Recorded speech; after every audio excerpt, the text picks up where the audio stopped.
Yes, good morning. It is 1:30 a.m. Welcome to broadcast, I guess, officially number 2 of Gom's Gospels. GOM. Grumpy old man, I guess. However, why do old men tend to kind of get grumpy at times? Well, I guess it's a matter of age and seeing enough things over the time to develop some perspectives. They tend to get a little grumpy at the obvious that some people obviously cannot see the simple truth of things as sometimes it so obviously is. That being the situation, relevant to the title of this broadcast, the divine, feministical, mystical, holy grail male, and some qualifications on that. Um, This shall be a humorous observation, an intelligent one, I think, hopefully educational, and providing some insights, perhaps some advice, and some solutions uh, to what the problems are in the world these days about a thing called love. Okay? Love. What is life? What is love? What is life? What is truth? What is art? It all comes down to love. Truthfully, love, or the divine proportion, or the golden mean, or the numerous other references, has to do with the self-perpetuating mathematical formula within a light wave. Essentially, is why this is all here. Love. And the the essence of creation itself, or is the God concept in the monotheistic, and the simple definition of the monotheistic pre, position of the God principle is, as is represented in the definition, the simple definition of what Christ is, which is definitively, by origin, the divine light of God's love that is thread through the heart of all mankind and creation. Period. Okay. Now that we've got that out of the way, we're going to go on to this divine, feministical, mystical, holy grail male thing. I'm going to give some backup on this account. As I say, I'm looking at this from a thoughtful point of view, and a situation to provide some insight and perhaps a solution, and realistically a service and an opportunity to be helpful to people. Okay? There's so many confusions about what love is, from the male-female or the holding hands, or why we have close to 8 billion people on this planet, has to do with something called love, and how men and women tend to demonstrate that in some obvious regard. And it's not unusual that that happens, because psychologically, truthfully, as science proves, it is something that kind of crosses the mind of a man, realistically proven, every 7 seconds. Now, on the woman's side, because a woman has to kind of be always aware that that is, in fact, the fact, that they kind of genetically and intuitively always realize, well, as opposed to 7 seconds as far as that love consideration that's with men every 7 seconds, it's with women all the time, in somewhat of an observant or defensive or tentative or contemplative regard. And in the meantime, they kind of tend to keep their fingers crossed and their legs crossed in one action or reaction to the other, whether they decide to accept as a lady's choice in a consensual regard. Hopefully, the idea of, by keeping their fingers crossed one way or the other, that it turns out whether their legs stay crossed or uncrossed, in those obvious progressions of things that sometimes boys and girls do when they sit around and all of a sudden tend to decide they like each other and then go so far as perhaps holding hands or rubbing noses, and one thing leads to the other, and things just tend to happen naturally and dare I say, with some regularity. However, over the last numerous decades, and that, as I have seen, growing up in a predominantly Christian household back in the day when there was very little divorce, violence, crime, drug addiction, or confusion, it was predominantly under the construct in North America where I grew up of a predominantly Christian, nuclear family, congregational oriented construct in the society in the general and the overall, where the minister aspect in the community was primarily the respected thing, and the focus was about keeping people together and keeping the divorce and the chaos and the catastrophes to a minimum.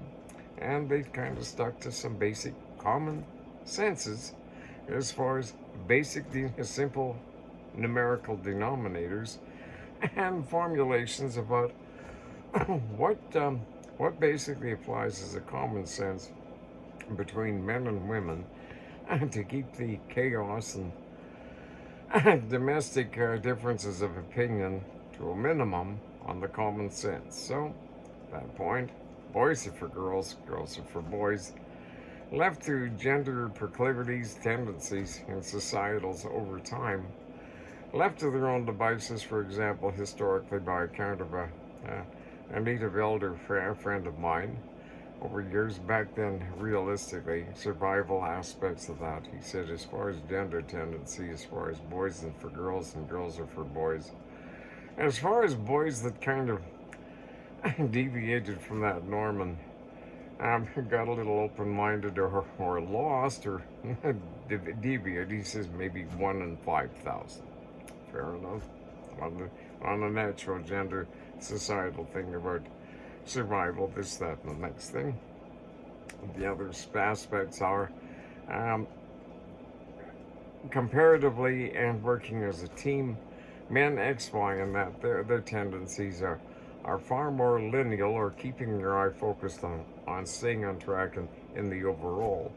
Women, because of their genetic and gender tendencies, psychologically proven, are very multitasking and things. So men in general things, they will assess and keep their eye on the ball of an overall game plan. I'll take it down to simple terms. Fred Flintstone gets up, throws his club over his shoulder, walks out to the edge of town, hits the mastodon over the head, brings it home, sets it in the kitchen for Wilma, and then sits down for his cactus cooler in the evening, and that's it. Plain and simple, provide for the family. Now, Wilma, on the other hand, well, she's got to take care of the cave, she's got to go and do the shopping, and she's got to run around with the kids, take the saber-tooth tiger rug out to the lawn, clothesline, and beat the dust out of it. Multitasking. And all these different things.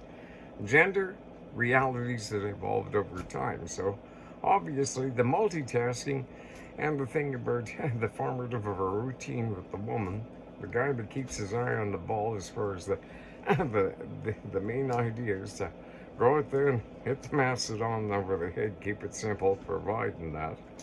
And the abilities on those things, men and women over time, it was an obvious that they certainly work together if they get together properly. Now, over time, the old question about what is love? Well, truthfully, love is only spiritual, and that is the truth. Love has nothing to do with material, it has nothing to do with money, it has nothing to do with the physical, in the aspect of true love. Kind of gets to the old concept of some old religious Christian aspects about that as much as a man or a woman will take advantage of a situation with the opposite sex, man or woman, in some regards as far as a game of physical intimacy, before true spiritual love is there, and the commitment and the matrimony or the taking of vows and all in all the way in the spiritual true love context that on true spiritual love. Oh yeah, you absolutely.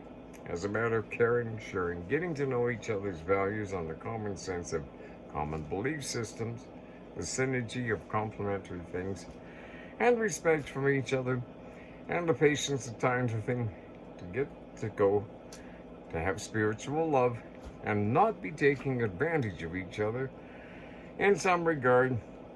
And that is demonstrated by as much physically that somebody might take advantage of the other prior to that commit, is obviously as much as they will take advantage of that person after the commitment and the ties bind and says, well, I guess it's you and me and you because, geez, we're doing those intimate biologically reproductive indications. Says, I guess we must be in love. Well, no.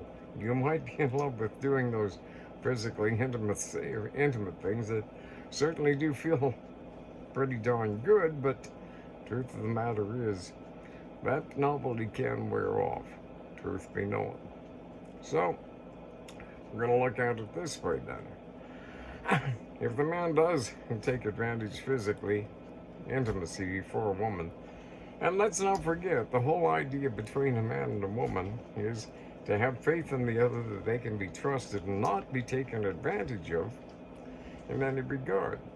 In the old Christian belief or whatever, that in an advantageous regard, that if you're trying to get a woman to trust you and immediately you're basically wanting to engage in those huggy, kissy things, and from a Christian sinful regard and compromise to the sanctity of the soul and heaven and hell and that, and all of a sudden you're convincing that girl that, oh, I'm a nice guy, I can definitely be trusted, but because I'm such a nice guy and I can be trusted, and it seems just like an actually good thing to do right now because possibly television isn't working or any excuse, because and the rubbing, holding the hands and the rubbing noses tend to go off, and well, oh my gosh, and here we are, and you commit something that is, by old definition, a compromise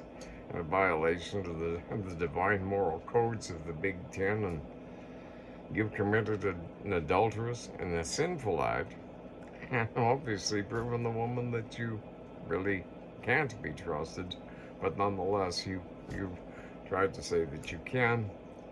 On the subconscious, this registers with a woman, even if not on the surface, or even on the surface, yes it does. But nonetheless, well, he's a nice guy anyways, what the heck. So that's the male side. Then there's the woman, the seductress, and oh, there's a nice guy, nudge and bat, and well, no, I guess, and oh gosh, and and all of a sudden, there's the guy all smiley faced, and he can't wait to, never kiss and tell, but just can't help but remark to some guys, oh wow, I really did tend to love what possibly I did or didn't, and never kissed and admit that we realistically possibly did last night. But it was the girl that kind of set him up for that, and he's all yeah, and she's got him wrapped around her little finger, and boy, is she in control. And the age-old Delilah complex, and get out the scissors, I got him wrapped around my fingers, and he's gonna bend over backwards. I'm gonna keep him dancing and things, and if he wants to think that I truly love him forevermore, I can just basically use that little wrapped around special favor I have. So he's gonna do the dance and to feel validated, and that's the only way he's gonna know that, yes, I still truly love you. But however, after you do this, and this, and I tend to leave you in a preoccupied frenzy. Oh God, what do I have to do in order to feel loved and confident in the arms of my babe. So, can work both ways. So, as I say, we'll get back to that.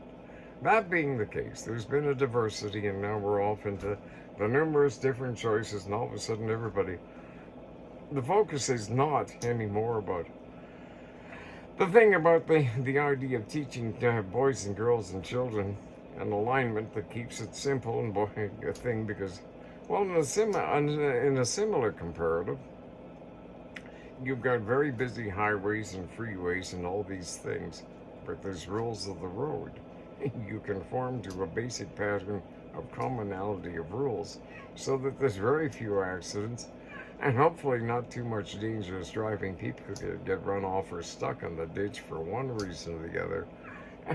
And just like today with this, and now the focus is not who or what you really love in the context of how to spiritually truly find love, which is not a physical thing, is, well, what form of sexual intimacy do we choose to show we love each other, of the diversities that have become creative about, the individual aspect, which used to be the conceptual was on an individual basis to extol the virtues of you in your eminent magnificence as a male or female, was primarily in the definitive Christian regard as a heterosexual, and at which point you exemplified in your diversity of individualities under those definements, offering your creativities in different directions, exemplifying in a heterosexual and moral regard. In simple things, what kind of other people out there in a heterosexual genetic moral regard attracted on a natural thing, and a common simple understanding of how to get together, and from the evaluative of a true love thing, getting to know each other, and before you, as Pierre Burton said, become an official Canadian and make love in a canoe. But we'll float that boat later. But right now, when we're speaking about somewhat the societal stability that's led to chaos and antagonisms because of this diversion off, and off course in some regards, as a misconception or misconstruence or a misconclusion about how best to advise a society is, similar to Kurt Vonnegut's novel Cat's Cradle, about as Billy Pilgrim, a man in pursuit of a holy place. There's got to be about 16 sexes in the world. What? 16 sexes? Well, yes, and sex in there, because all of a sudden, well, there's the homosexual, there's the heterosexual, there's the bisexual, and then there's the male, female of each, and then the one that there's this and that, and then there's the alpha, the dominant, the recessive, the sigma, and all of a sudden, oh my gosh, and all of a sudden, love and the mating rituals around, that's thrown out the window, and it's just, things that go bump in the night in desperation, and people desperately trying to find true love by trying to find a true sexual engagement that turns them on the most. And excuse me, but sex and just the other things, like other addictions that you get into, that just isn't the fulfilling real thing of it is true love, which is not in intimate fulfillment whatsoever as the formative of the conclusion of what love is, which it truly isn't. Small wonder people to get together, and the defined thing is nowadays, 5 years is about it for a marriage, and if it lasts beyond then it's good. Up until then, keep your fingers crossed. Why? Because people are primarily getting oriented and focused on the idea that they fall in love for the sake of love's sake, on a criteria that has nothing to do with love in terms of how they really love to do it on those intimate things that personally feel pretty darn good until the novelty wears off, and 5 years later, what are we doing together? We're bored as heck, and let's try this, and then off, and open marriages, or you know, behind closed doors and secrecies and this, and divorce goes up, and violence, and etc., etc. So here's the service that I'm going to provide. Fair enough. I'm a heterosexual. I'm single. And I see so many things out in social media and that about pretty girls out there, and everybody's got their problems of being hurt or unhurt and has their caution things as to the whys and wheres, because they don't know what to expect these days, and unfortunately, there's a lot of misfortunes as a result of that, on the lack of understanding about things. So what I'm going to do for the services of that, as far as I see out in things like Instagram and other things about pretty girls and that, and what they're looking for is true love. Okay? First thing, as far as true love and respect, comes from trust and faith in the fact that who they might be talking to is going to be authentic, and he's going to be genuine, and he's going to be honest, and he's going to be supportive, and doing the obvious thing of doing things that obviously someone that's looking for true love would really appreciate. So I'll tell you what, to all the pretty girls out there, I'm single, but no misconception.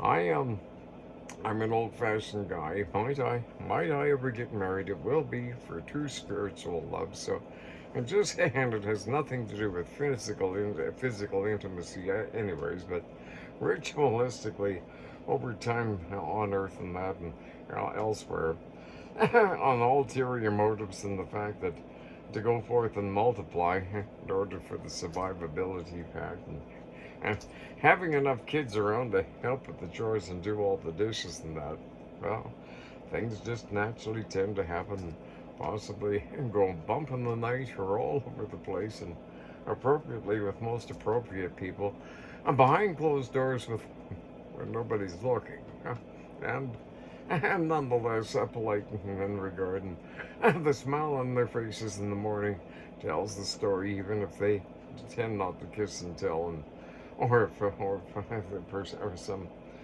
aspect of it just can't wait to tell their friends, just because that's what certain people do if they've got something that they really think is just too darn good and enjoyable that they just have to share and brag to their friends about. Oh my gosh.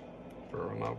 So, in that point, to help all the pretty girls out there, my contact information shall be below or whatever. If you want the phone or text and that, let's just leave it at that. To all the pretty girls out in the world, and let's not get in trouble, but the single ones that are otherwise preoccupied, or the ones that are otherwise preoccupied, fine, fair enough, but hey, you know, in an honorable regard, fine. I do, there we are, we're official. I, all in, all the way, forever and ever. Gosh, in the spiritual regard, I do and I commit. I do for all the lovely girls in the world in a spiritual regard there. I'm committed. I do, and in God's name and that. So, from my point of view, you got me, all of me, forever, in that official regard, period. So, at that point, I'm going to be authoritative, genuine, and honest and fair to all my wives now, and if they want to wish and call up and just get some honest, genuine advice, because maybe they're having trouble with somebody else that they don't feel good, or they might agree with me, or they want to basically get some advice and get some sorted out and that, and they want somebody they can trust, have faith in, that they might get some good advice, or they'd like to hear something obvious like, hey, good looking, and, well, of course you're absolutely fabulous. Of course you're loved because you're here. God, if you weren't here, well, basically because you are here, God truly loves you. Period. And so I'll tell you what.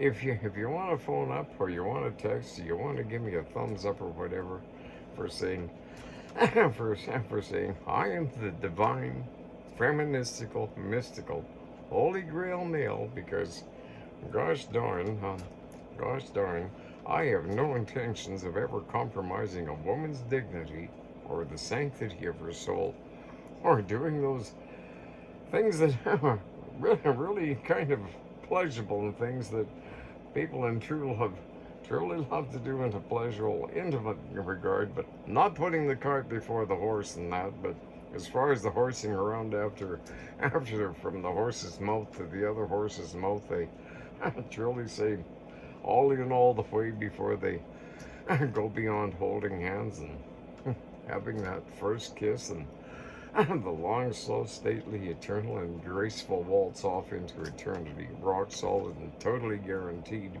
on true love and come and go and whatever. Well, here I am. Here I'll always be. You want some advice? You want some trust in that? Not a problem.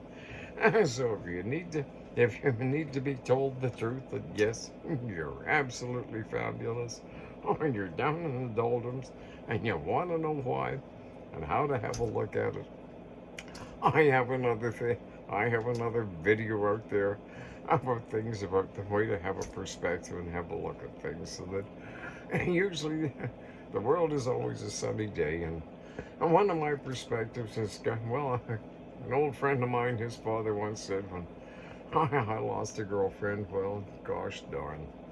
And he says, Lynn, it's like this. Women are somewhat like streetcars. If you miss out and one just passes you by, there's always another one coming along. And I thought, well, yeah, but thing is, streetcars, you're out to basically take a ride on one of those, and there's some monetary thing involved, and it's got nothing to do with monetary or just going for an enjoyable ride. So I've reframed it nice to say, women, when the sun goes down on one of the storm clouds go up and the sun goes down on one sunny day, well, you always keep your fingers crossed and rely upon the trust of there's some things that you can count on. And if you look positively at things, inevitably, you can always count on another bright sunny day coming along sometime, and it's a matter of having a perspective at that time. If it is a bright sunny day, I ought to basically go out there and basically know how to acknowledge and say hello to pretty girls and be totally honest and authoritative and authentic about doing the obvious things. That if you see a really nice pretty girl and you want to be honest about it, I don't really see anything wrong with the idea of just going ahead and saying, my gosh, you're just absolutely fabulous, and here's why. And if they seem to be in shock these days, well, small wonder, because, but then of course there's always these analysts, oh my gosh, that guy's being totally honest and he's showing it in front of the whole world to bear witness that he has honorable thoughts and really, really likes you and tells you that you're really lovable, and here's why, in an honest, obvious, open regard that is not violative or suggestive in anything else than the obvious, that a man that sees an obviously attractive woman for obvious reasons to him, and he obviously says nice and something suggesting in a nice context that, gosh darn, you're pretty absolutely fabulous, and that's my honest opinion. And then there's got to be some hidden meaning to it. No, there's not. And everybody knows that. And every 7 seconds, that's pretty much confirmed. And Jesus, about 7.5, 8 billion people on it that say it's kind of a natural occurrence that has occurred naturally numerous times over the centuries. And that kind of indicates, why is that looked upon as weird these days? However, it certainly seems to be, but nonetheless, I'm going to put on a campaign, and basically, if anybody wants to get in on it and join in my entourage of the people out there, as kind of an old farm boy and kind of watching things from the point of view things that on an animal level. Yes, it's my and it's my animal it's my animal magnetism, right? And people are obviously attracted to things that obviously for some reason they find attractive. And so if some women tend to find it attractive that I'm honest and totally open and complimentary and on a on an honest, genuine regard that, pardon me, but you're pretty darn nice. Well, as a matter of fact, you're obvious, absolutely fabulous, and I'm making it obvious that I might want to become acquainted with you in some honorable and respectable regard, and dare I say to him, maybe might lead to holding hands and doing something honorable and all those eternal things. Well, shame on me, but that's just the way I am. So there we go. So as far as the farm animals and that, and, well, and the early bird gets the worm, or cock-a-doodle do. My imaginary mascot, of course, would be Foghorn Leghorn from past cartoon days, as the monster cock around the farmyard, and dare I say, as far as that group of ready followers or widow hens or all those things, we shall certainly and proudly be referred to as the monster flock. Okay, fair enough. But essentially, the whole rule is we're obligated to be nice and honest and say obvious things in a respectful regard and demonstrate our animal magnetism and things like that. And for obvious reasons that, gosh darn it, it just seems like a natural thing to do. And no, there's no hidden meaning. And basically, I really like girls. Absolutely fabulous, fabulous creatures that are called girls for obvious reasons. Because, well, for one thing, men, by and large, every last one of them, God, we're ugly. There isn't a pretty man out there at all, and my lord, from a common sense point of view, as far as basically the design aspects of them, as far as an anatomical model for it, just doesn't make sense in my point of view.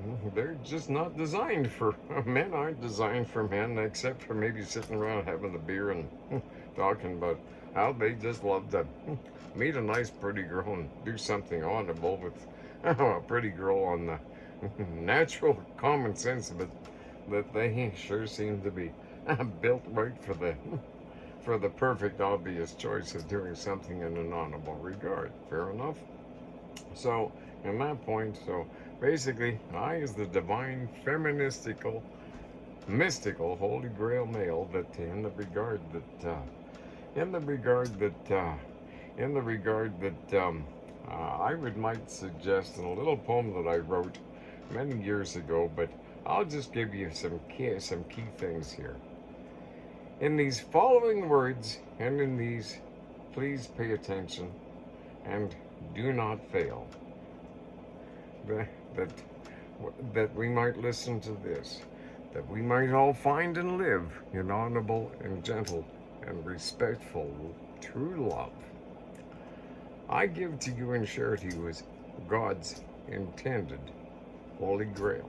So, in terms of honorable, gentle, respectful, true, eternal love in that, well, I ain't misbehaving. I'm just saving my love and my kind complimentary remarks to all my wives out there, whoever you all are, and all over the universe, of course, But as far as those ones, don't worry, they'll never know. They're from out of town. They'll never hear about it down here on Earth. But things, well, of course, I've got to be crazy, right? Because, gosh, I still sound like some of the old-fashioned guys that girls used to be crazy about, and well, obviously they kind of outran their popularity and got turned into obsolete by some of these other guys that seem to figure that there's no way they should be honorable and commit and be faithful to a girl when gosh, they can kind of, shame on them, convince them that The real, oh my dear, dear, dear, love, these days, it's not what you, it's a many-vendored thing, and of course, as long as we get our percentage about things and getting really popular and things and going out and being popular and that and kind of on a celebrity basis or whatever on licensing and that. Oh, come on, girlie, do it for the team. Literally, sorry. Sorry, that kind of thing just kind of makes me into a real good sport and wants me to kind of pick up a baseball bat and do something on behalf of some very nice, very nice ladies that possibly are doing things in somewhat of a compromise to keep up the payments of the mortgage or the share ratings.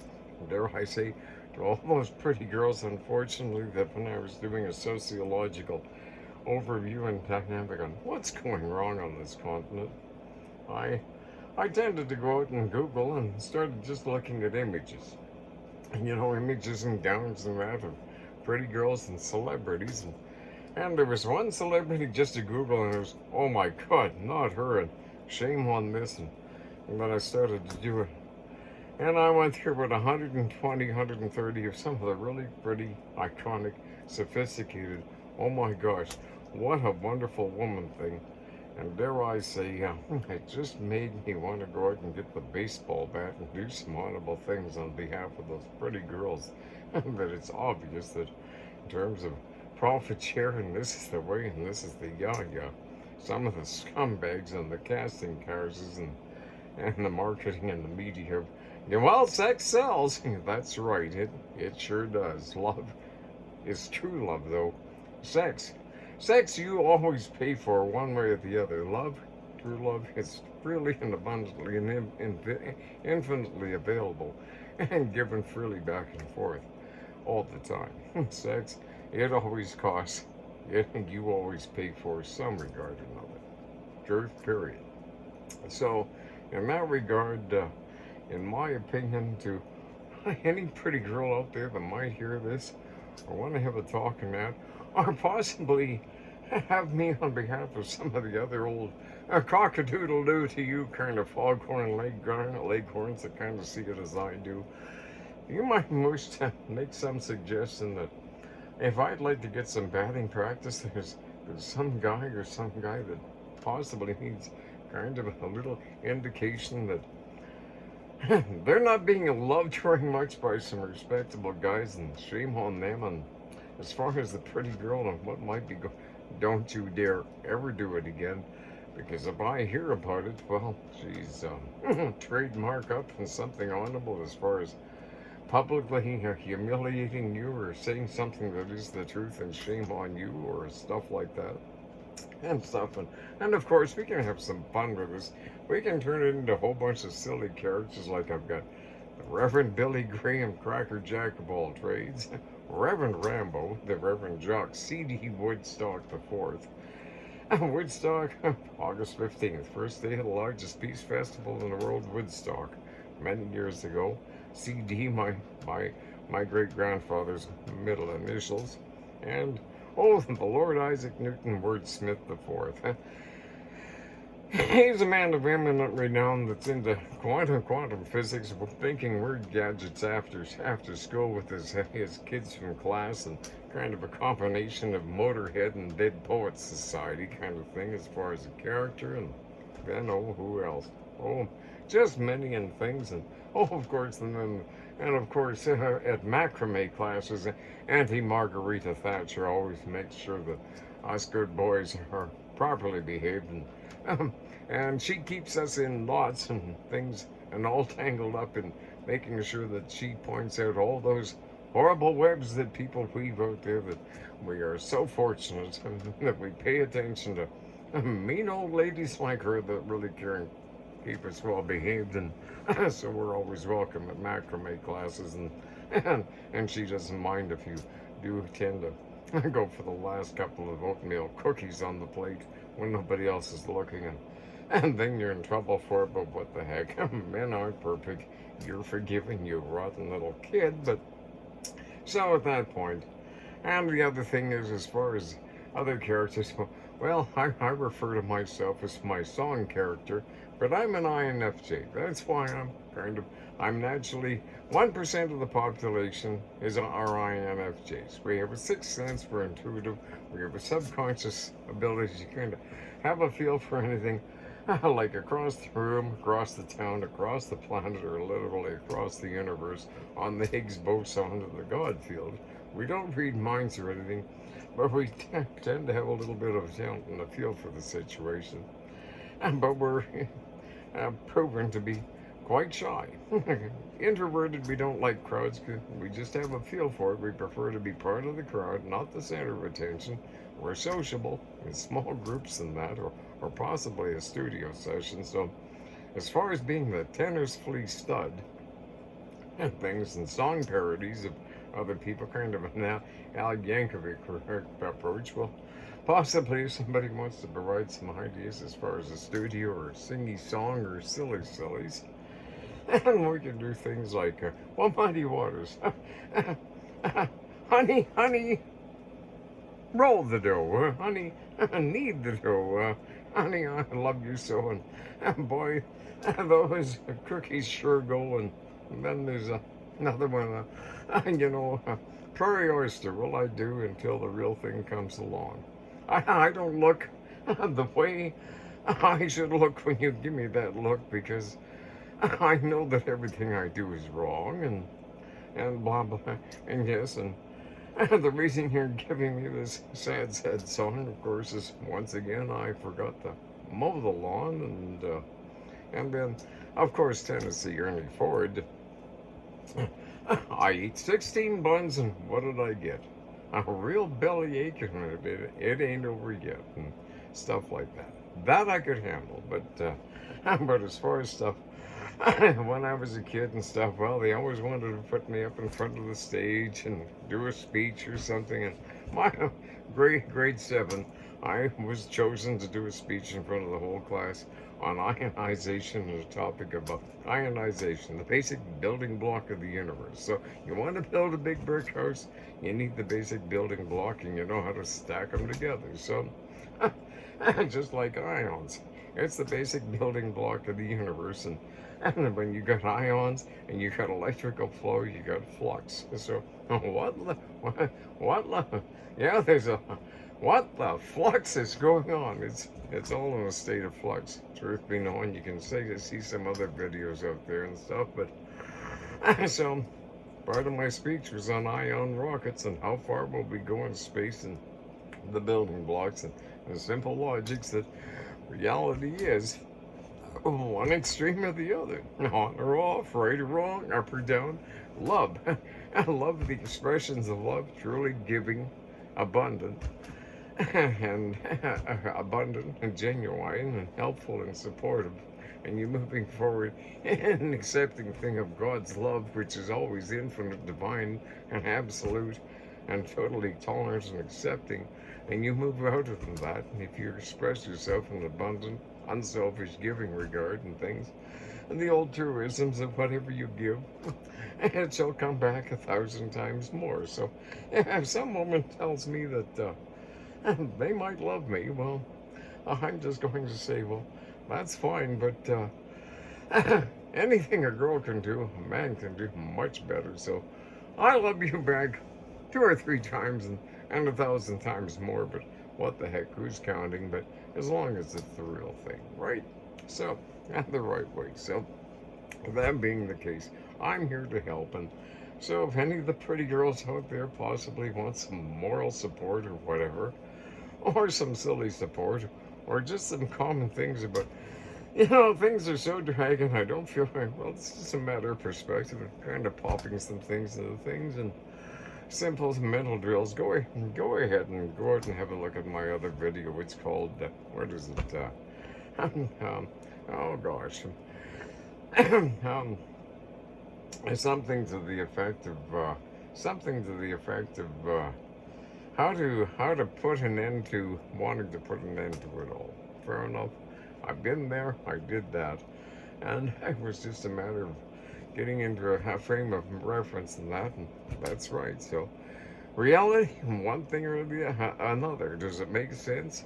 Is it gender specific? Is it based in biology, science, and the unified theory and truth about God and creation and the universe and things that people do from the natural thing that's all that it is love, scientifically proven, and the divine light that is enlightening. And well, dare I say, back at the time, and all of a sudden there was presence and awareness, and then there was thought about the fact that, and then the thought became a wave that became faster and on a higher frequency became light. At the thought of, let there be light, and then there was light, the divine enlightening light in mathematical proportion, a divine proportion that's intrinsic and unavoidable in all of God's creation, architecturally, man, thoughts, spectrally, behaviorally, creation, biologically, planetarily, and things. Well, exactly. So the future is what you make it, and as far as I can see, on true physics of it is, if a basketball, and let's say the pressure inside the basketball is love, and it keeps the ball totally good in that, because there's always an absolute, infinite, lasting, fixed, constant supply of love to keep that basketball blowing up. But all of a sudden, you feel hurt, or somebody does things that all of a sudden your spirituality goes down, or your love aspect, or as Wayne Dyer says, it's only one emotion in the world, as opposed to Dr. Richard Zukov or others, that it's love and fear. No, it's only love, as Wayne Dyer says, Dr. Wayne Dyer. It's the expression of love going out in the right direction or going backwards in a shrinking dynamic. So at the point, I just say that what this world needs right now is a whole bunch of the right kind of love, spiritual love, which is love. Because right now there's so much chaos and decay in this continent, in this world, that kind of the basketball or the universe is kind of shrinking. And that's the truth of it. If there's no love left, well, then the lights go out. And another comparative about origins. If there's darkness and all of a sudden creation in a hydraulic piston, and the God thing is infinite out there, is totally accepting in that, and essentially, and you're going out to the acceptance of infinite and forgiveness and tolerance no matter what, and the light, or the Christ aspect, the divine light of love, God's love, which is the definition of Christ, and you're moving out as the piston in the cylinder, well, exactly, and you're moving out. That's the Father out there. The piston is the Son, the Christ aspect, moving out in an unfettered thing out into that, and the giving and a determined regard. And behind that, what you have is the after effect, or the vacuum, or the pursuit on vacuum. That's the necessity of dark energy, or the Holy Ghost, or the antagonistic thing that wants to, is obsessed about having to keep up with Christ of the piston because of the reality of things. And that can only be in a physical, but if it gets into the spiritual, where basically you have somebody coming up from behind you treacherously to try and destroy you on the thing that you're obsessed with, the idea of proving that your idea of overtaking or stopping them and destroying them in order to be satisfied with proving that your way of destroying and treachery from behind is a better aspect to receive and be accepted in God's light, and you hit the piston, you stop it, or basically the momentum stops, and the life aspect is gone. Excuse me, at that point, kind of defeats and contradicts the purpose of that. So, as I say, Father, Son, Holy Ghost, and all those things, and the numerous different definitions of the reality of Holy Trinity, and holy cow, and oh my gosh, and well, there you go. And that's a little bit of barnyard logic and other things, but people are so animalistic in that. Like, I'm just a friendly old hound that sleeps on the porch, and yes, I like oatmeal cookies, and dare I say, a pat in the head or a little bit of a scratch behind the ear isn't the worst thing in the world, but I can be somewhat as mean as a junkyard dog in defending the principles of somebody's being unkind or unfair to somebody else, male, female, right, wrong, big or little, period. If you're in balance and kind of have things that kind of a way, and then from a male thing, and then there's women. Well, women, well, they refer. I always refer to the chit chat and things that kind of just get discussed somewhat on the hen house hotline. Now, some of the old hens are very, very mannerly and patriot and proper about things, and they kind of look around and keep an eye and observing. Then there's the others that kind of get together and start squawking, get their feathers all ruffled, and become as mad as red hens. And then, curiously enough, it's the women. They just want to go out and attack for whatever reason on any principle. And at that point, it's the women. They just don't know which way to point their pecker next, and God help whoever might be in the way. Fair enough? And then another thing. Men are like horses in some regards. There's the individual horse, and then there's the team horses. Team horses pull and work together. But in some teams, some horses want to pull and outshow the other, and then there's problems. Then the individual horse, and some they just want to buck off the rider no other. And some others, they want to get along. And then another thing, women are like horses. Exactly, genetically, spirits are no question about it. Women hate to be ignored, and sometimes women show that they hate to be ignored by just obviously ignoring somebody else to get their attention, or they are really in somebody's face to get their attention, or if some other woman or somebody else is getting their attention for being a nice pretty girl or something, then the other one is real weird to get their attention. They don't like being ignored, and they don't do something that's obvious and do something nice to attract attention the right way. They get all ratty and go about somebody else that's getting along fine, because that person's has got issues because they're not happy about the fact that they're not getting the attention and being ignored, and possibly for obvious reasons. If they be sensible and do something nice and attractive and gracious, or sensible and see the perspective, then they wouldn't be causing trouble or casting aspersions or whatever. And then men, of course, well, and then on the other hand, well, it's just like the saying, there's some men that are pretty darn cocky, and for some reason they seem to take liberties in figuring that they've got to be the most popular and most important and impressive guy out there, and be the center of attention of everybody, regardless of what they're doing, to be the center of attention with certain people. That's what they do. But if somebody else is doing something that's entirely different, getting the attention of some other people that like it that way instead, well, all of a sudden it draws their attention to go and just being really dumb in that. Well, drawing more into their herd and the herding thing and stuff of dumbass things. Well, all of a sudden they have to draw attention or cast aspersions of lie and treachery to undermine things that are going on with some guys, a nice guy over there doing something in a nice way with other people, how they prefer to do things. And because the guy over there, well, he's realizing, that's not right, the way I'm doing it. Hey, we get to do as we want, and dare I say, we're doing pretty good and getting it as we see fit, how we see fit. And that guy's, he's not doing anything, but he seems to be getting all the attention. This is terrible. This is terrible. Shut up, guy. Get normal.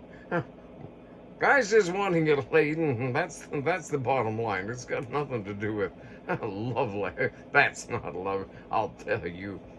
I got some women that can really show me and her what truly love is behind closed doors. And please don't let the word get out to the rest of the people around, because I'm supposedly a respectable man kind of thing. Nudge, nudge, wink, wink. But so it goes. But as I say, to a lot of those pretty girls in Hollywood, unfortunately, that some guys in opportunistic, oh, come on, girlie, keep those ratings up, that they are unfortunately being marketed as pieces of exercise equipment or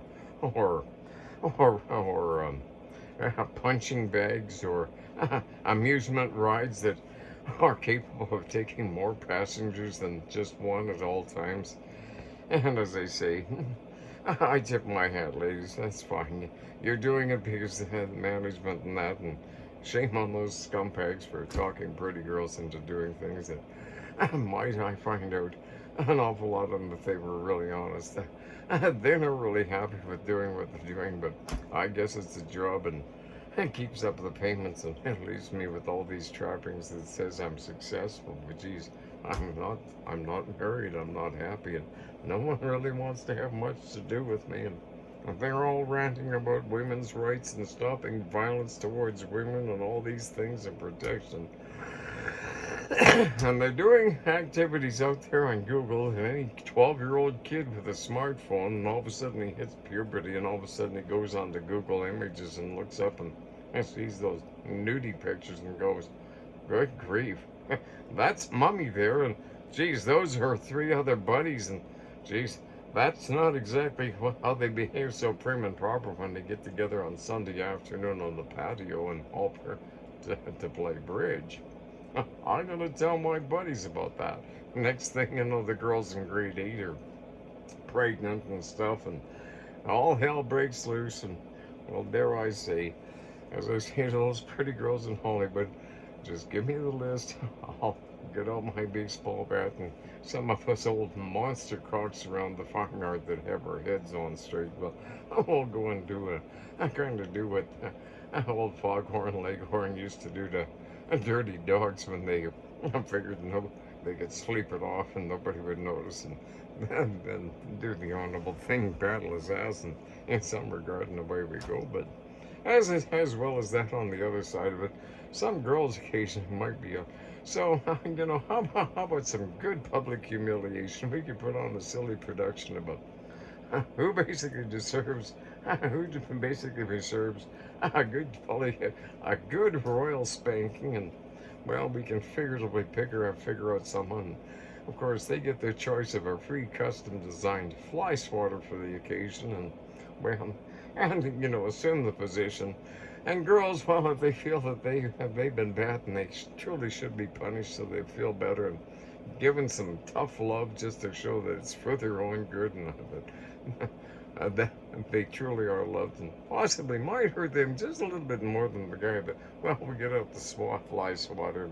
I don't know if they want bare-cheeked or not, but but girls like a deal, Should you do 2 cheeks for the price of 1, or maybe a discount, or maybe you like the golf courses, they get 7 spankings for the price of 6 or something, and of course, a free autograph to in memory of the occasion on the fly swatter. After all, you want to have some place where you could actually look at it and admire it, and well, no, it's your choice, but if the pictures might be taken, that's not my idea. But at any rate, and as far as the guys that in the little boutique right next door to the Royal Spanking Parlor, well, of course, for the guys, well, it's not going to be spank or anything weird like that, just between us guys. How about a good swift kick in the ass? That'll set you straight, and that's on behalf. Hey, better to get a good swift kick in the ass than do something that'll give you a little bit of a headshot down there and get you thinking properly. It makes far more sense than some of those things that unfortunately happen to girls that are dead in the back alley because of things that go off into engaging things that get beyond where girls get talked to and anything, and they figure too much. This is all, and well, it's better than feeling nothing, but it's sure not true love. My dear women, it sure isn't. And shame on those scumbags, but possibly should be them that are left unconscious permanently or something in the dead alleys instead of all the pretty girls that unfortunately is the fallout of people that preoccupy and sensationalize on something that sex sells.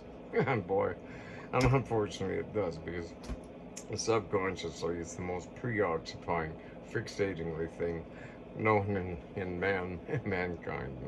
I'll give you a simple demonstration. Years ago, I was at a business assessment meeting. There was a fellow there doing evaluations for the development group. I took out a business plan, and he went flip through it, about 40 pages, and I said, well, do you want a copy? And he says, no, I got it. And then we're having coffee afterwards.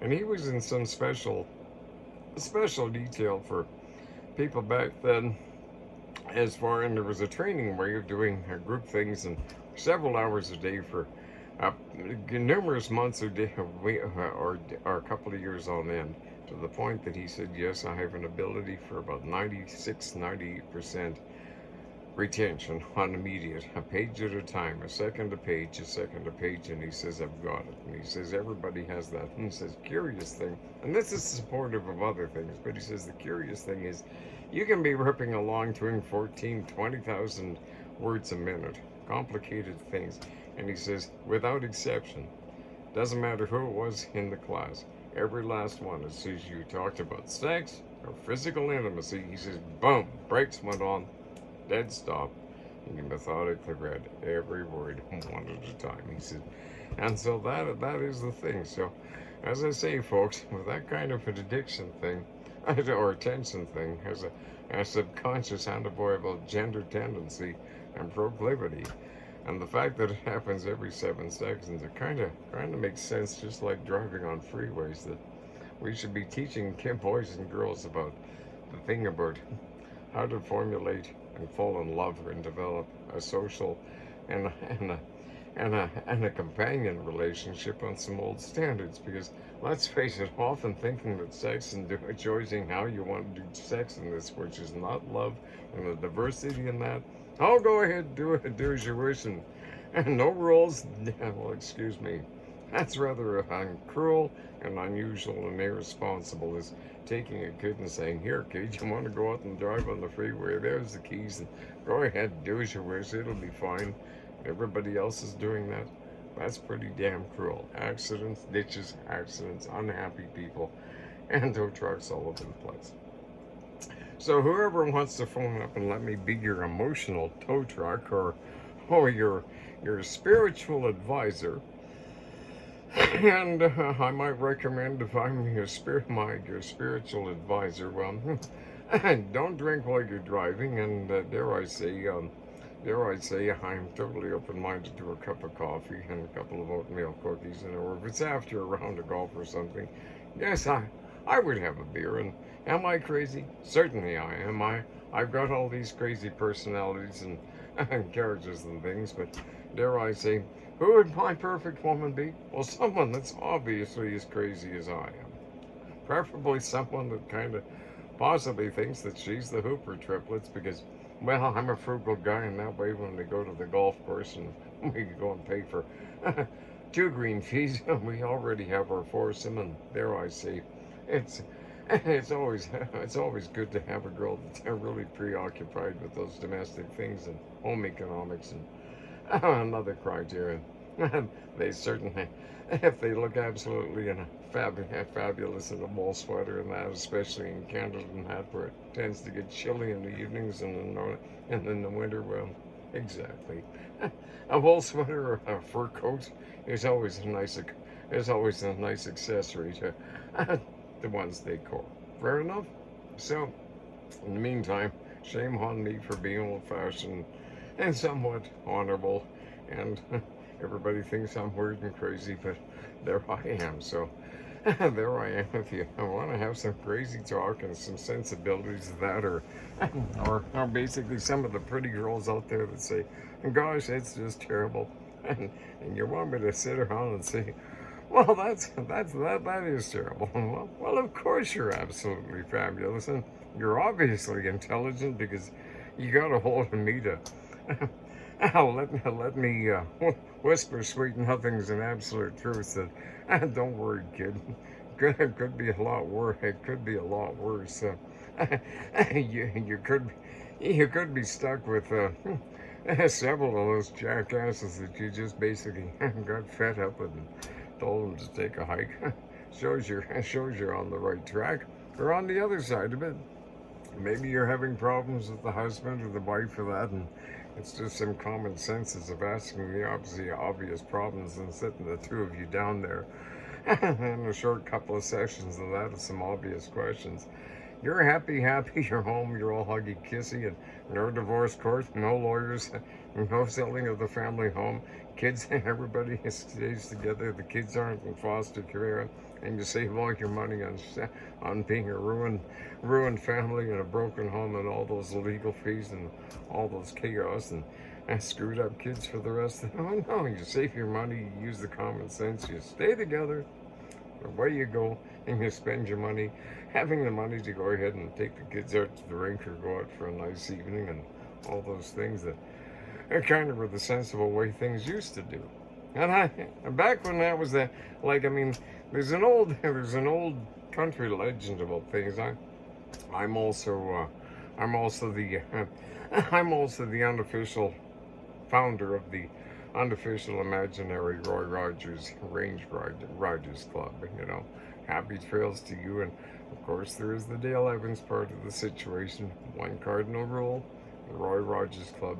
When out in public that, and wherever Dale Evans, it's not to be referred to as the bitch pad, and that's it. But you got to be one of the good guys, law-abiding, always be polite and gentlemanly to the ladies, and dare I say, it doesn't matter if you're in a wheelchair, skateboard, or car, truck, or whatever your ride is. Excuse me, but that's the Roy Rogers Range Riders, and with that, happy trails to you kind of thing, and other imaginary things and stuff, and well, it just made good sense, and being an old farm boy and things, and well, and then of course, there is the monster flock and all those funny farmyard animals and things that people do that are just like farmyard animals and that, and well, dare I say. And that is, for me, the horse's mouth. And yes, I grew up on a farm.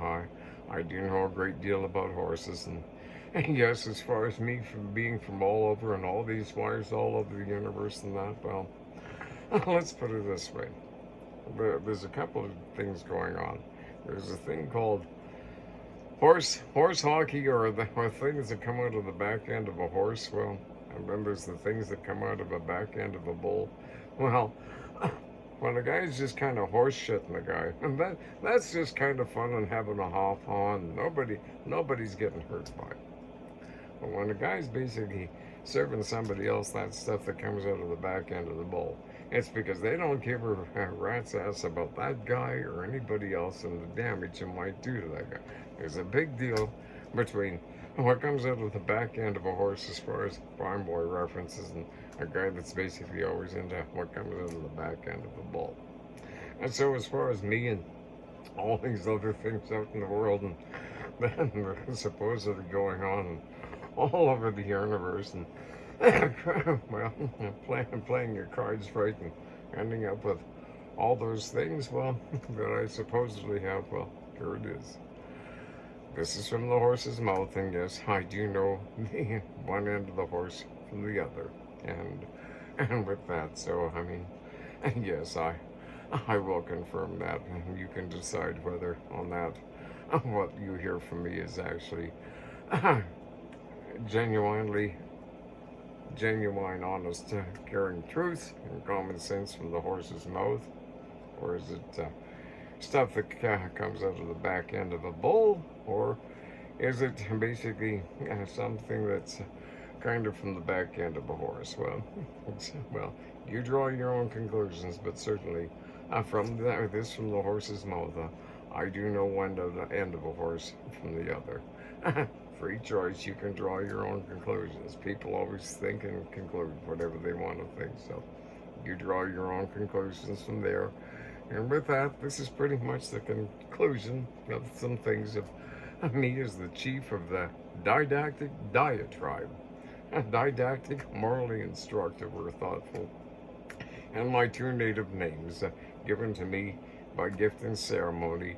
One is Buffalo's Hooves of Thunder in the High Clouds, which I received one time when the son of a very nice gentleman, son of an Indian chief who was having some problems because of repercussions, because his dad was the chief and a lot of guys were just beefing on him.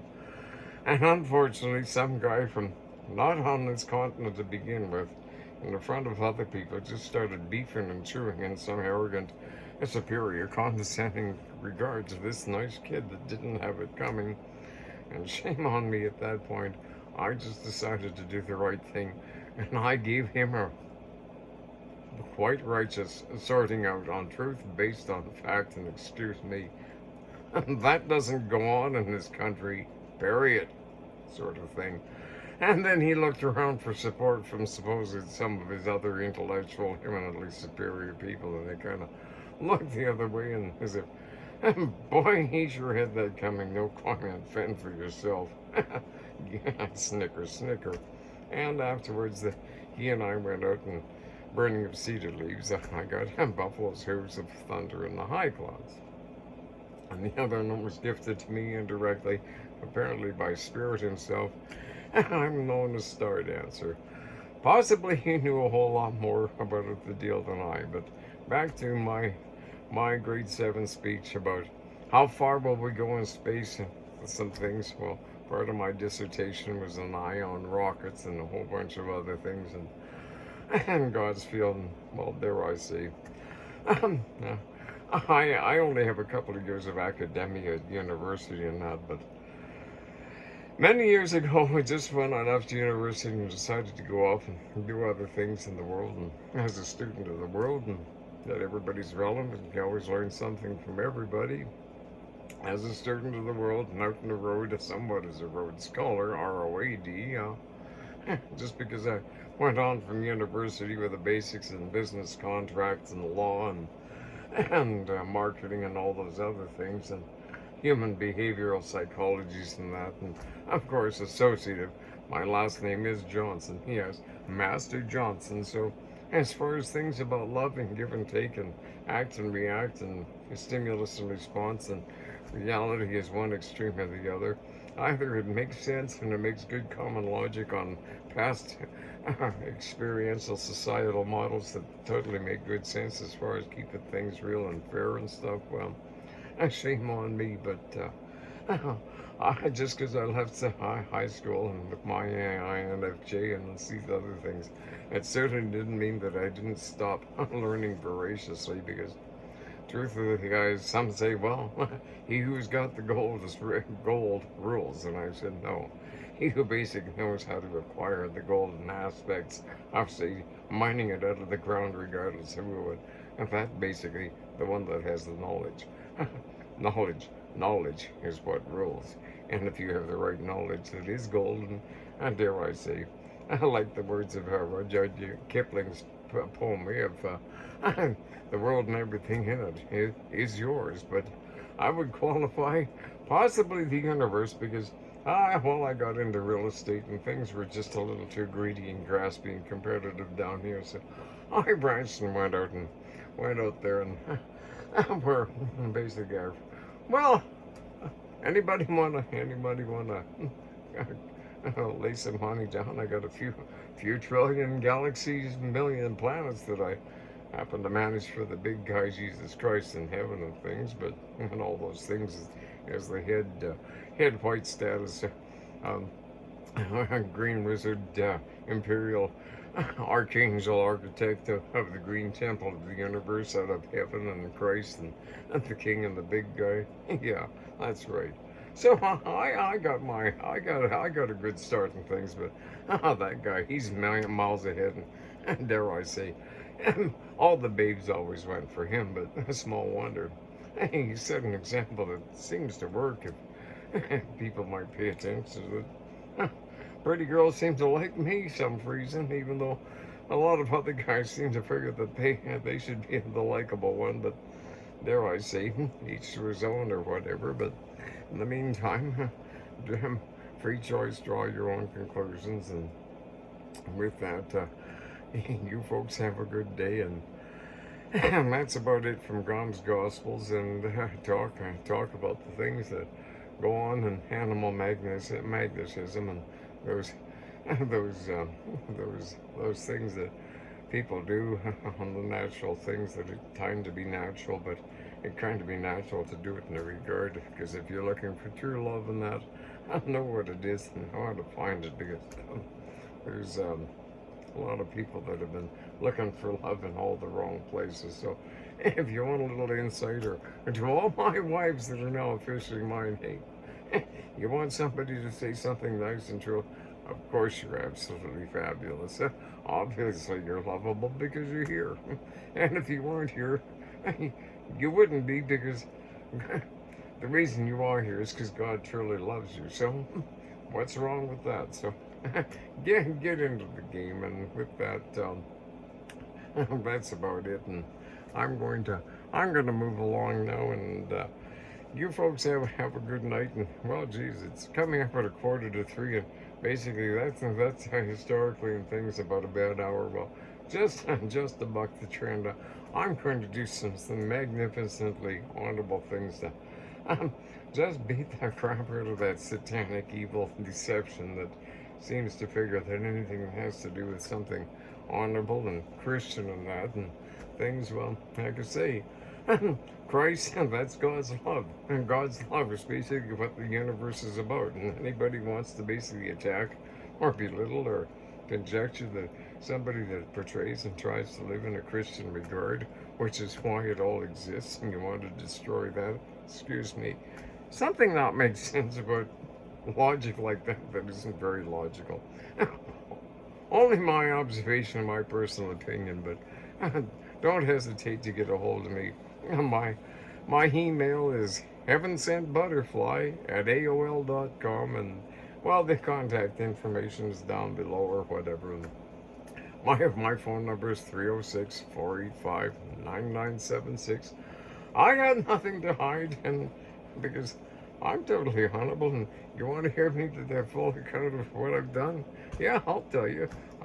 I got nothing to be ashamed of, at least from the perspective of in a moral or an interpretive regard by courts of law or anybody else, because I'm not in charge. I'm not in jail. I'm not being criminally charged. I'm not being thrown in a mental hospital and things. And but at the same time, I'm rather a curiosity that a whole bunch of people out there, for some reason, are just terribly annoyed at me because I'm somewhat contradictory to what they're marketing out there as the way to do things in the popular way for anything for a buck. But as I say, if you look at their example, and they figure out the way to basically max out and make more and more. Absolutely, sex sells, and you go, girl, do it for the. Let's do it for the team. Tell you what, girls, if you got a problem like that, let me get a hold of some of my buddies, and we'll just get out our baseball bats figuratively, or get out in a swift kick of the ass, and we'll knock one out of the park for you girls. And basically, we won't strike out as far as Mighty Casey at the bat. I'm the guy that's obviously going to strike out because you don't really love the way he's not really showing much love or respect for you girls. The truth of the matter, well, by all means, my pleasure. And oh, no charge for acts of true love and things that I truly enjoy to do, like telling assholes, excuse me, what part of no, or stay away from the lady, because you really ought to be run out of town or run over or something in a perfect world. But that's just on behalf of the pretty girls in the meantime. So, excuse me, but on behalf of them, it's just one of those, what part of Nova, and go and stay out of her face and things. Don't you understand? And things, but at the same time, if there's a pretty girl or guy out there to say, geez, grumpy old man, I really messed up, or I really like a girl, but I'm all kind of shy and things, and I'd sure like to have an introduction, or I'm really sorry, but I don't know how to say I'm sorry or something. Fine, I'll get together, we'll give you some answer, we'll sit you down, we'll have a chit chat, and dare I say, in an hour and a half, you're all huggy kissy, and you kind of got some ways to sort things out and save you from a divorce or a legal pill or whatever. More than happy. And, just in giving charitable Christian regard, if you want to leave something on the plate, nudge, nudge, wink, wink, like some really tasty oatmeal cookies, well, you're obviously, if you're a woman that likes to cook and things, and you really want to be treacherous and fight dirty in an honorable regard, I have the way to a man's heart is truly, well, nothing like some good oatmeal cookies, or possibly, possibly some really good lasagna.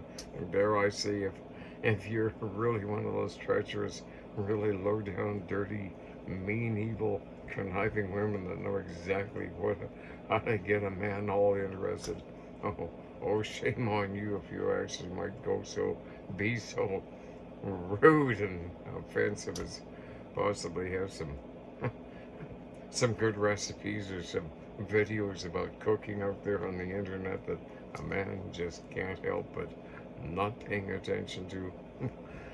Shame on me, but um, I'm a sucker for something that's obvious that, yes. So don't be afraid to call me, but you've been warned if I find you extremely attractive and that, and I just am obvious about trying to demonstrate that, and I become somewhat of a pest, but nonetheless tolerant as a result of that. Well, you've been warned, and in the meantime, as I say, I have some of those really wonderful traits, like I guess I like to sit around and watch the Golf Channel, and dare I say, I will mow the lawn and things like that, but well, a man does have his priorities, which is, well, well, of course, you'll never understand us because we make sense, and of course, women, well, they make sense in the fact that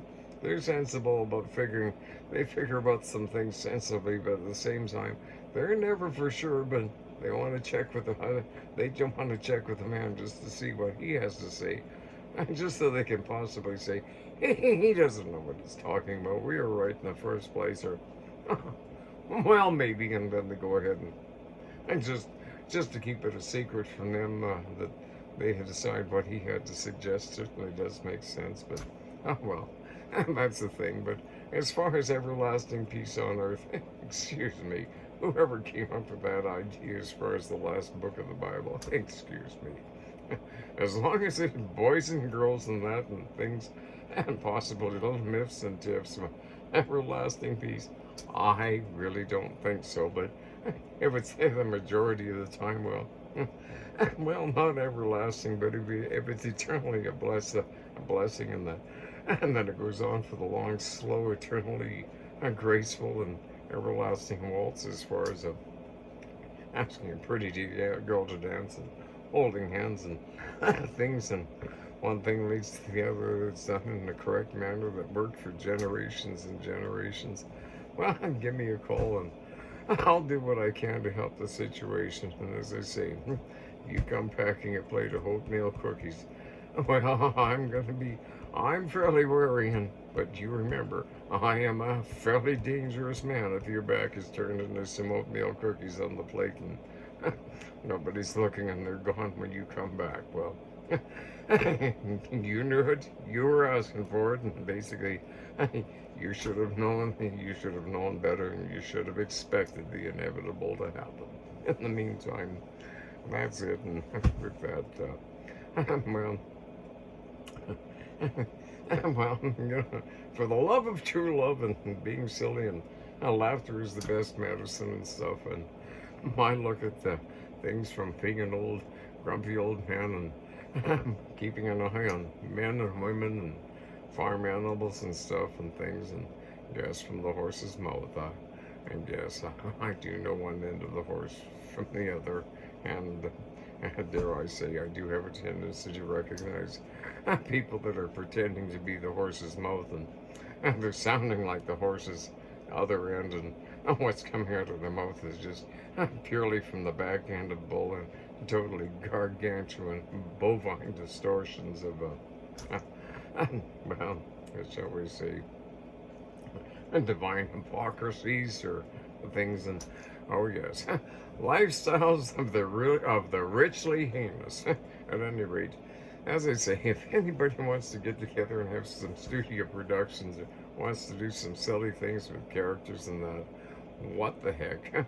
It's all for good fun, and who knows? It might give some people some ideas, and dare I say, it's rather refreshing. But I hear the younger generation is kind of just saying, typical. Like, I mean, when I was growing up, our generation, well, we were into the old thing, and all of a sudden the hippie thing was a little ahead of us. But all of a sudden it was kind of the Arla Guthrie thing, where we all sitting around and all spiritual and looking for love and talking about love in a spiritual religious evaluation and a peaceful get along regard. And back then we all talked about love and spiritual and holding hands, and as far as those sexual things, well, we were always talking about those things, but for the most part, I'm getting mated and still married in an old matrimonial traditional honorable regard.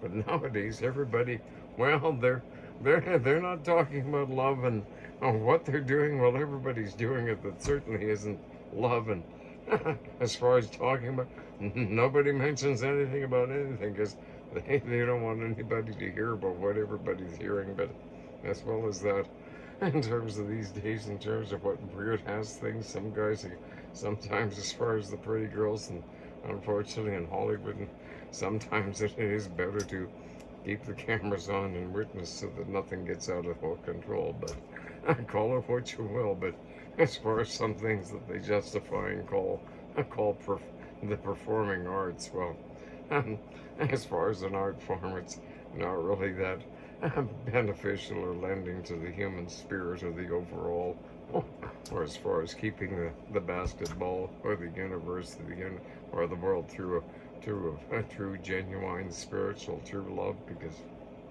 right now, love is not really the predominant thing, and we got chaos and war and antagonism and deceptions and distortions of legislations and the deliberate legislation and attitudinally, politically, of demoralizing society by law, and unfortunately legislatively, that people in Christian perspectives can actually, even though they have a constitutional right, can be persecuted, criminally fined, sent to jail for basically extolling the virtues of something that certainly makes sense in the opinion of an awful lot of pretty girls and things in the background, that for some strange reason they still tend to like me, for the obvious reason that to them that kind of sounds okay.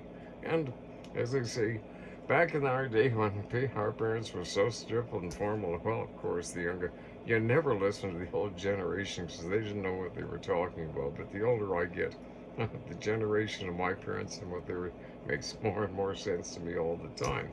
But the kids growing up today, in terms of the generation that's 40, 45, but do this, do that, and chaos and all that, they're looking pretty objective at that, and they're saying that generation doesn't really have a clue, regardless of what the law and what they're saying.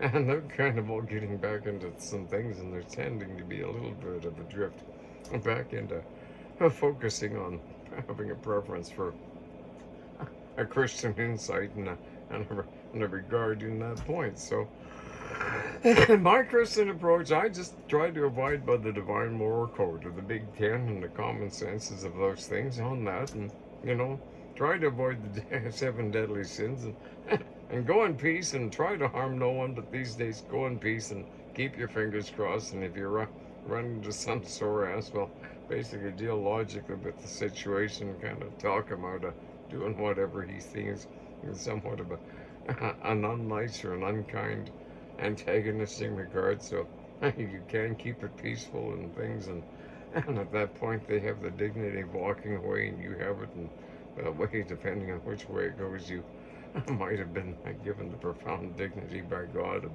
of allowing not to be a sinner and actually having spared his life in some regard, or vice versa. At any rate, draw your own conclusions. In the meantime, as far as the pretty girls out there that want to talk to their newfound love and things for all eternal, oh yes, the old ball and chain, here I am, it's me, and of course, phone me up. I mean, what the heck? We're committed to the eternal and totally trustworthy. And of course, you're absolutely fabulous. And of course, you're totally lovable. You're alive, aren't you? And if it wasn't because you were totally lovable and accepted and forgiven in God's grace, well, you wouldn't be here. So life ain't so bad. But I'll tell you, if if you find out, if you start hanging around with me and you find out that I'm just too colossally annoying to handle because, well, dare I say, I do tend to like to watch the Golf Channel and do those guys and butter on and do those dumb things that all men do and that women basically I do the best to put up with it nonetheless, and there I say, but the thing is, I I do have some very good redeeming qualities. I have exceptional taste and absolutely lovable women. And as far as the guys are okay. I mean, from a buddy point of view, but you're far too ugly to basically ever consider holding hands with or all those things. That it just makes natural good sense from the obvious logic of it. And pretty girls are the obvious choice. It just tends to make reason on the things that it just naturally seems naturally logical to me as a naturally logical guy, but certainly makes sense. So, you folks, you go ahead and make sense of it in the meantime. In the meantime, oh geez, it's 3 o'clock. It's time to go and fly in the face of those evil satanic badasses. And with that, praise Jesus Christ and love and harmony and peace. And that's right. We'll rant and chant and fly in the face of the devil and tell him to go to hell, or tell him to get real and basically sit down and put something on the plate, even if it's oatmeal cookies, and sit down, shut up, and behave. You might learn something, and if you do and you promise to be good, I might know some pretty girl that might be tolerant of you as long as you behave, and if you don't, well, she can always let me know, and I'll come over and I'll bring along my famous old sports accessories, especially made in Louisville. Just for we'll call it the appropriate choice of sound equipment for a song and dance in case somebody needs to hear a real crisp sound of a good rap on the side of the noggin in terms of excuse me, but pretty girl's got a problem with you. Damn justified that she does. I don't love you much right now either, so take that as kind of that as a simple, discreet, casual, gentlemanly heads up that pretty girl doesn't love you much right now, and deservedly so. So we'll leave it at that. In the meantime, shame on me, but I gotta go and basically I spend the next hour or so just beating the crap out of those evil old mean satanic evil deviates of the norm. Norm these days, well, not too much normal or anything, because there is no norm. It's just all dudes are like and they expect that to be normal, to be common sense. No, it just leads to more and more chaos. I mean, how illogical. It's almost as if somebody was wanting it that way so they can basically clean up as far as more money to go into the police and prisons and mental health and detainment and things. No. Let's use the logical approach.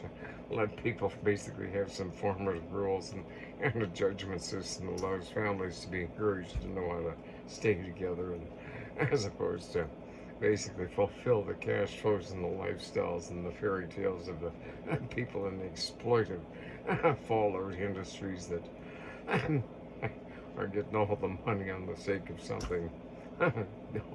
From an honorable point of view, I tend to question that, but in the meantime, everybody has their own perspective on things. That's mine, and if you want to have a look at it that way, or however you look at it, give me a call or whatever, and we'll have a look at what we're going to do. And if it's some pretty girl out there that wants to introduce me as one of the many wives that I have yet to meet in this lifetime, but truthfully about experience and reality and Higgs boson and the reality of reality. And we've been around in reincarnation many, many times before, and truth be known, I'm, there actually are about, well, truth be, at this time there's about 147 past wives of mine from prior lives, and that is the truth. But if they want to get back in touch, well, if they're still looking for alimony or stuff, no. We were happily married back then. Remember, and well, or if you're gonna tell me that I am your husband from way back then, well, I might deny it, and how are you gonna prove it? And if you say, well, here's some oatmeal cookies, and how's that for a start? I definitely keep an open mind and an open heart, and in the meantime, and an open door to get in my car to run like hell in case somebody might tend to disagree that you're not supposed to allow to have a laugh and a sense of humor these days about things, and make fun of people that basically are just totally pissed off with Christians that have a perspective that for some reason pretty girls kind of like. Well, each to their own. And with that, best regards, and 5 after 3. I only got 55 minutes left to make the satanic and the evil scumbags and all those deviants a living hell. Well, maybe I'll just try and solve it by giving a little insight and giving something an idea. If they'd get real and get with the program, things could be a little bit more heavenly for them and everybody else. But some people never listen. I guess that they basically got it all wrong in the first place, and whoever told them what they were believing in the first place was basically giving them a bunch of shuck and jive. So certainly wasn't a God of love or somebody that cared for them in the first place, because they're obviously going to go to hell for going after the Christ aspect, and us guys that's all that is in the universe and God and whatever it's all about. Confused? Certainly they are. Certainly all are, but I like being confused in the regard that some pretty girls tend to like me this way, and personally, I kind of do too. Gives me oatmeal cookies and that, and dare I say, always gives everybody something to talk about, and it gives me darn good reason to kind of, as a good judgment as an INFJ, somewhat keep to myself and not get involved in public life or the big crowd, but dare I say, in a small group for a foursome or a golf game or something, or sitting around at some dinner parties or whatever, I would definitely keep an open mind. But I'll tell you, you're going to have to pay the price. It's going to cost.